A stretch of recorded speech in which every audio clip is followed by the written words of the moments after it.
Hi everyone, welcome back to Rooted in Design. Today I want to talk about what cost-effective upgrades can you make to a home that will bring value or make it more aesthetically pleasing to rent or to sell. Especially say you have a house right now you're trying to sell and you just want to be able to really put forth a good-looking home. Most cost-effective element you can do, and it's really easy, and I'm sure you've thought about this, is painting the home. And when I say painting the home, it's using the right paint and not just putting semi-gloss everywhere.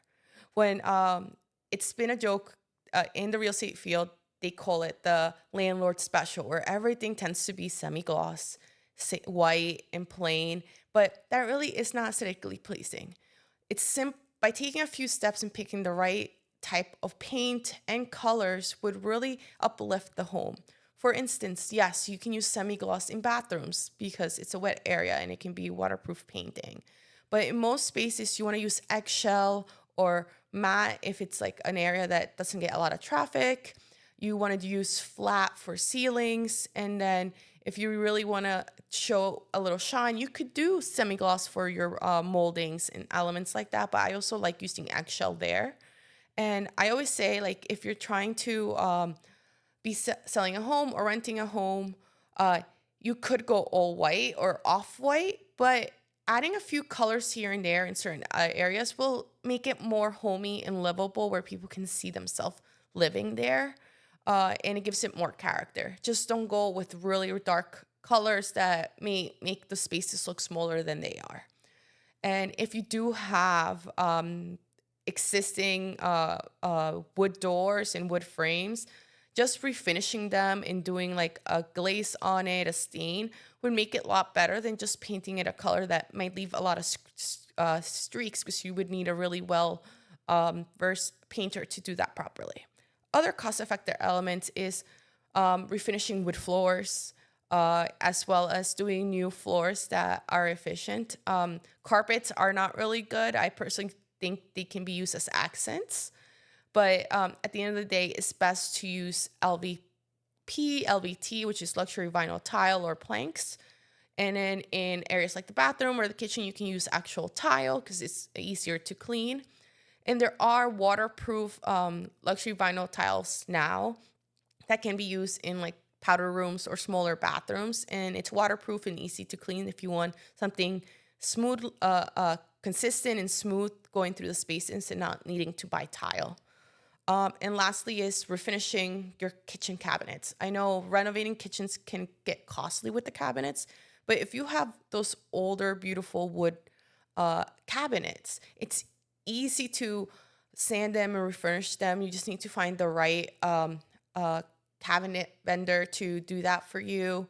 And it can either be stained or painted. And I would always recommend replace the countertop and do a really nice backsplash.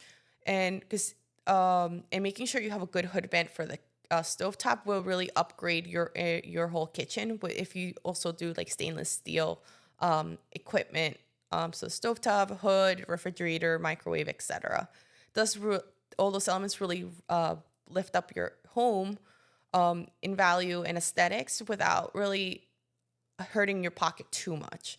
So those are just elements that I think are very important. And other things that you could do if you really want to is like making sure the roof is up to date and upgraded. If it's older than like 10 years, I would say it's worth upgrading it, especially if you want to flip the home, because it adds value because it would be brand new, as well as siding. And if you're renting and you want to really be energy efficient, if you're replacing the exterior siding and you want to invest in that, adding a little bit of insulation on the exterior would really help create a nicer space inside, so you don't have to use as much AC or heating throughout the seasons. That is a little bit more money, but it's a long-term investment that makes a huge difference. Hope this was helpful, and I'm always here to provide any more information you may want. Thank you. Are you a homeowner who is looking to expand your home so you have enough space for everything you need in your home? Or do you want to renovate because the interior just doesn't work for your needs anymore? Or are you someone who's looking for a property, but nothing that you've been looking at really fits what you need? Well, my name is Katherine Serrano Sosa. I'm the founder of Rooted Architecture Studio, and I can help you bring those renovations and adjustments to life. At Rooted Architecture Studio, we focus on creating meaningful, inclusive, client-centric designs for homeowners and investors. We walk you through the whole process of design and construction and making sure that you understand what's going on, but take away all the layers so you can sit back and just focus on the deliverables of what we're designing. We make sure that your non-negotiables are integrated and your wants and needs are integrated to the best of our abilities. So if you are looking to do anything that I just discussed, or just have ideas that you might want to talk about what the possibilities may be, give us a call and reach out through social media as well, and we'll be happy to help you. And if you're looking for a new property, make sure to connect with Dream Select Realty. They're the right people to help you find the right property for you and make sure that your needs are integrated. Or if we're renovating, we can all collaborate together to bring that vision to life.